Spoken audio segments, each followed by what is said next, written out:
বন্ধুরা, আজ আমরা এমন একটি বিষয় নিয়ে কথা বলবো যা 2026 সালে গ্রামের মানুষদের জন্য সবচেয়ে লাভজনক কৃষিভিত্তিক ব্যবসাগুলোর মধ্যে একটি হিসেবে বিবেচিত হচ্ছে। অনেকেই মনে করেন ছাগল পালন মানেই শুধু কয়েকটা ছাগল কিনে মাঠে ছেড়ে দেওয়া, কিন্তু বাস্তবে যারা সবচেয়ে বেশি লাভ করছে তারা সম্পূর্ণ ভিন্ন পদ্ধতিতে কাজ করছে। বিশেষ করে বিশ্বের বিভিন্ন দেশে প্রাকৃতিক উপায়ে ছাগল পালনের যে পদ্ধতি জনপ্রিয় হয়েছে, সেই পদ্ধতি অনুসরণ করে অনেক খামারি আগের তুলনায় দ্বিগুণ এমনকি 3 গুণ পর্যন্ত লাভ করতে সক্ষম হয়েছে।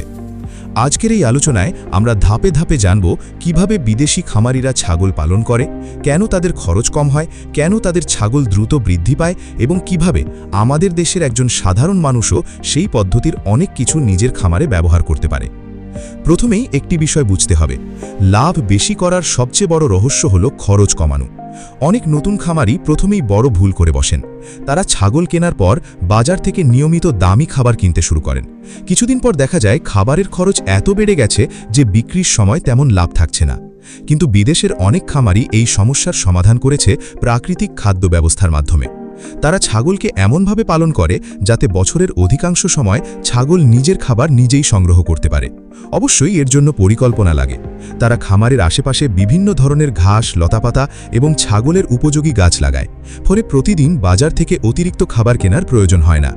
অনেকেই ভাবতে পারেন, শুধু ঘাস খাইয়ে কি ভালো ফল পাওয়া সম্ভব? উত্তর হলো, শুধু সাধারণ ঘাস নয়, বিদেশি খামারিরা বিভিন্ন ধরনের পুষ্টিকর ঘাস ব্যবহার করে, যেমন নেপিয়ার ঘাস, গিনি ঘাস, লেগিউম জাতীয় ঘাস এবং কিছু বিশেষ পাতাযুক্ত গাছ। এসব খাবারে প্রচুর প্রোটিন থাকে যা ছাগলের বৃদ্ধি দ্রুত করতে সাহায্য করে। আরেকটি গুরুত্বপূর্ণ বিষয় হলো চারণভূমি ব্যবস্থাপনা। অনেক দেশে একই জায়গায় সারাক্ষণ ছাগল চড়ানো হয় না। তারা জমিকে কয়েকটি ভাগে ভাগ করে। এক অংশে কয়েকদিন ছাগল চড়ানো হয়, তারপর অন্য অংশে নিয়ে যাওয়া হয়। এতে আগের অংশের ঘাস আবার বেড়ে ওঠার সুযোগ পায়। এই পদ্ধতিকে রোটেশনাল গ্রেজিং বলা হয়। এই পদ্ধতির একটি বড় সুবিধা হলো মাটির উর্বরতা বৃদ্ধি পায়, কারণ ছাগলের মল প্রাকৃতিক সার হিসেবে কাজ করে। ফলে আলাদা করে অনেক সার কিনতে হয় না। একই সঙ্গে জমির ঘাসও দ্রুত পুনরায় জন্মায়। এখন প্রশ্ন হলো, আমাদের দেশে কি এই পদ্ধতি ব্যবহার করা সম্ভব? অবশ্যই সম্ভব। আপনার যদি বাড়ির পাশে সামান্য জমিও থাকে, সেটাকে পরিকল্পিতভাবে ব্যবহার করলে অনেক খরচ কমিয়ে আনা যায়। অনেক সফল খামারি মাত্র অর্ধেক বিঘা জমি ব্যবহার করেই বছরের বড় অংশের খাবার উৎপাদন করতে সক্ষম হচ্ছেন। বিদেশি খামারিরা আরেকটি বিষয়ের উপর বিশেষ গুরুত্ব দেয়। তারা কখনোই অপ্রয়োজনীয়ভাবে বেশি সংখ্যক ছাগল দিয়ে শুরু করে না। প্রথমে ছোট আকারে শুরু করে, তারপর অভিজ্ঞতা বাড়ার সঙ্গে সঙ্গে খামার বড় করে। এই কারণে তাদের ক্ষতির সম্ভাবনা অনেক কম থাকে। অনেক নতুন মানুষ একসঙ্গে 20 বা 30টি ছাগল কিনে ফেলেন, কিন্তু পরে দেখা যায় খাবার, চিকিৎসা এবং ব্যবস্থাপনার চাপ সামলাতে পারছেন না।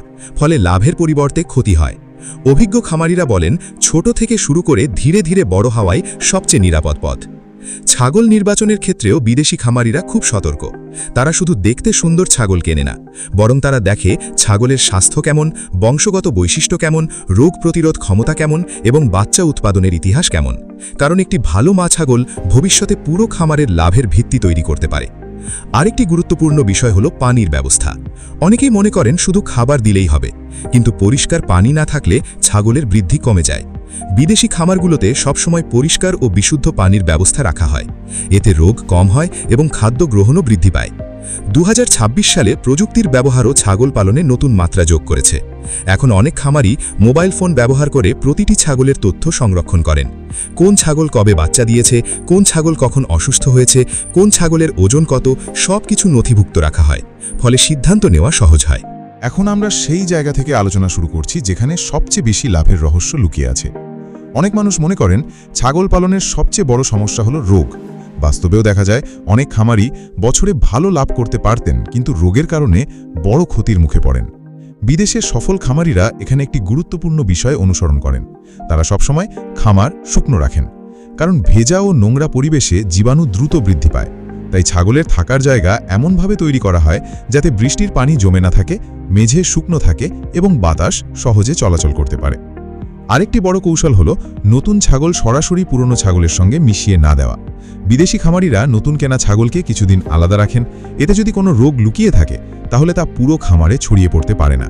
ছাগলের বাচ্চা উৎপাদনের ক্ষেত্রেও তারা পরিকল্পনা করে কাজ করেন। অনেক সাধারণ খামারি যে ছাগল সামনে পান সেটার সঙ্গেই প্রজনন করিয়ে দেন। কিন্তু সফল খামারিরা শক্তিশালী বংশ নির্বাচন করেন, কারণ ভালো বংশের ছাগল দ্রুত বৃদ্ধি পায়, কম অসুস্থ হয় এবং বেশি ওজন অর্জন করে।